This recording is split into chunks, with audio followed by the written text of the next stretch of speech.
here I was, like, December 2020, and I think I had about 8 or 9 vulvas that I had done portraits for in digital style. And I had started an Instagram page, and I started to build an audience, and then I got censored from Instagram. Like, wiped out. Just Electric Pussy Party was gone. The account stopped, and I was just like so devastated, because it was like, I'd worked hard to get that first 100 followers, 200 followers. And then I had to start all over again.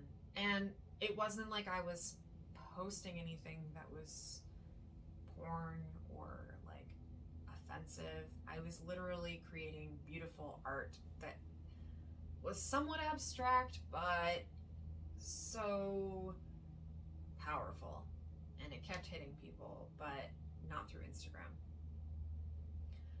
So in January of 2020, I started reaching out because I knew that there was like this, I had to like bring this project into the real world. It wasn't just this digital side of it. There was something more about the neon and the actual physical in real life. And I was so starved. I think we all were so starved for that human connection and the real life experiences and being in person, that I knew I had to like just pull this like way out of the digital space and just like into the real world. So in January of 2021, I found a neon fabricator to help me bring the first neon to life, and that was my self-portrait.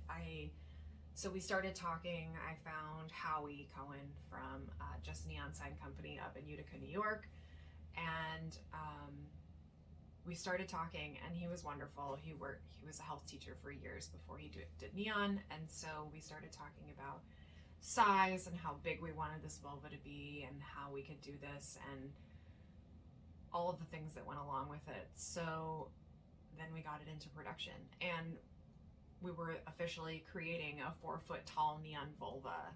But what were we gonna do with it? Like, where was it gonna live? Was I just gonna like put it in my parents' basement like the rest of my art? Like, no. So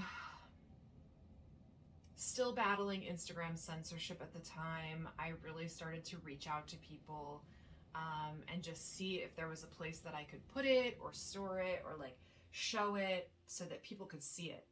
And I was in New York at the time, so that was my goal, was to try to just like get it into a shop in New York. And I called like everyone. Like I got on the phone and I called like the Museum of Sex and talked to someone there, and that didn't get super far, but I felt like really strong about having done that and like reaching out. I tried to get it into lingerie shops. I tried to get it into hotels. No one was getting back to me. So at some point I realized, like, we kept getting hit with all of this Instagram censorship. They were taking down posts left and right. And I knew that there had to be some way to like reach people in real life. And that's when we came up with the idea of going on a road trip and taking the piece across the country, which I thought would be just like, oh yeah, I'm just gonna like pack up this 4-foot tall neon vulva and take it on the road with me, and we're gonna stop all over the place, and it's gonna be no big deal. Well, it was a huge deal. And we even had to, like, in talking with Howie, come up with ways to adjust the piece so that it was easy to hang and like easy to travel and sturdy and gonna be like travel ready. It was a huge endeavor, and I think we accomplished something really amazing, Forrest and I, to be able to take this thing, conceptualize it, put a tour together, and stop along the way and do these impromptu guerrilla style pop-up art shows where we showed up, carried the piece out in a box, set it up on a stand, and had our own power source for about 2 hours every night in all these different locations.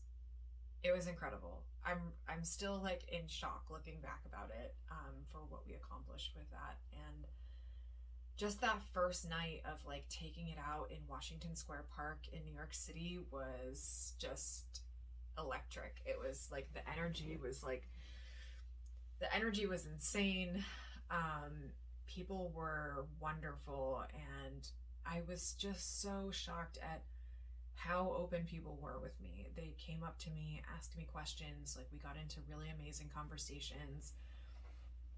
I shared some like research that I had done and books that I had read with some people, and we talked about so many different things, from female ejaculation to self-discovery.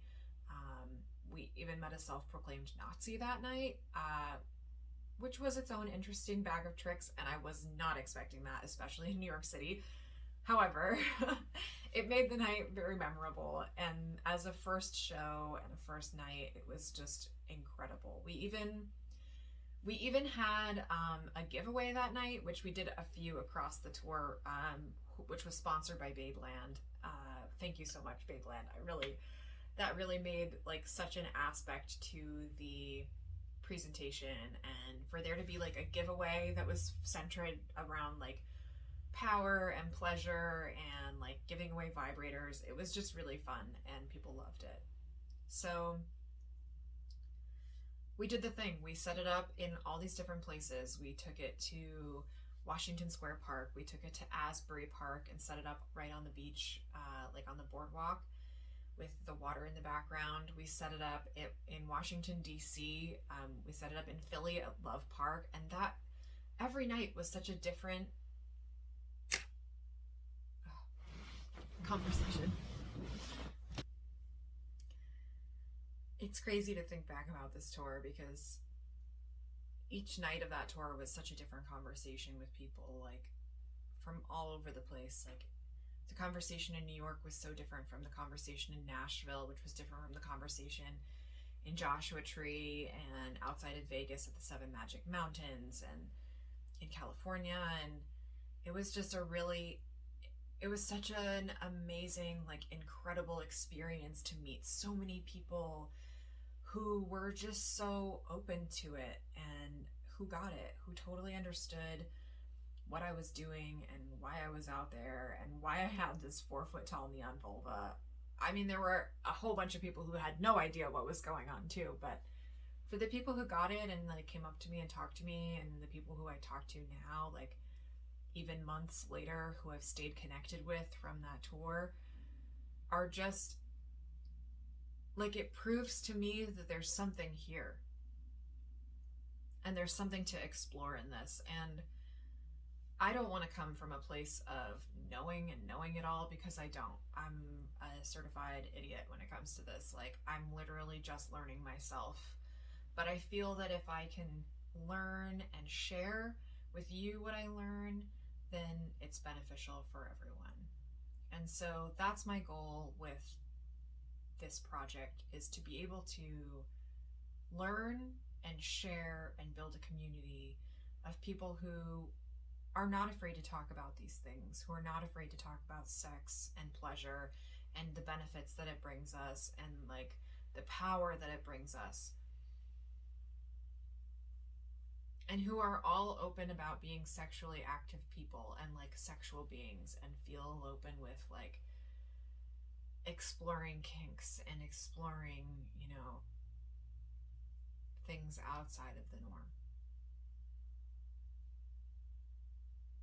It's been really powerful, and I think that for every person who comes back to me and says that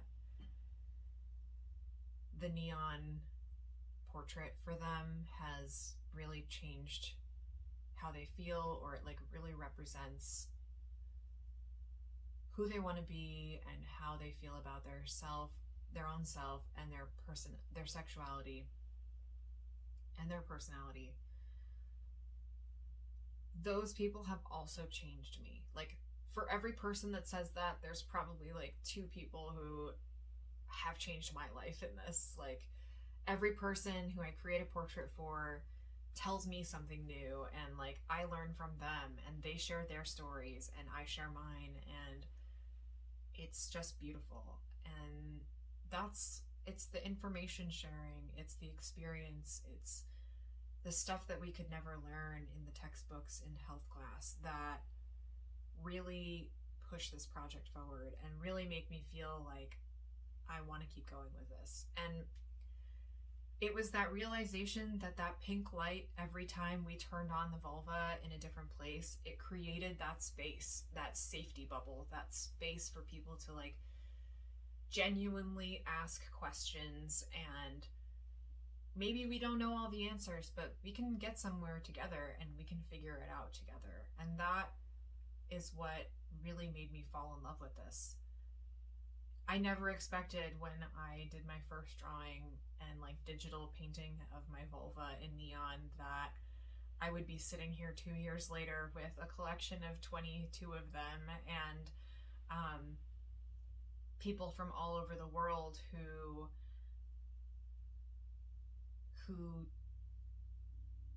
make me feel like I'm doing something good for people.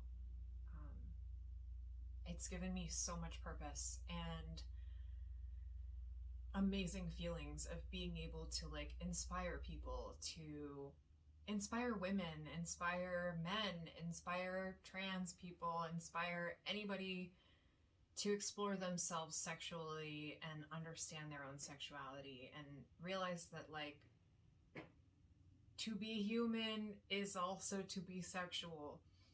And there is this aspect of us, it's literally in our nature.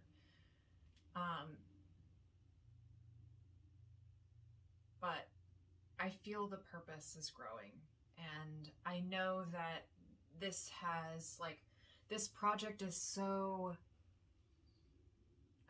it has so many layers, and that's the thing that I've been struggling with. So we have this digital side of it, right, which it started as, and then we took it into reality with the actual neon, and like meeting people in real life and having pop-ups. We took it to the Seattle Erotic Arts Festival, and that was amazing. It had an amazing response from people and such an open community. And now I'm back here in Seattle, and working towards the next festival. But I'm also working towards something bigger, and that's something that I've really tried to work out and am working out.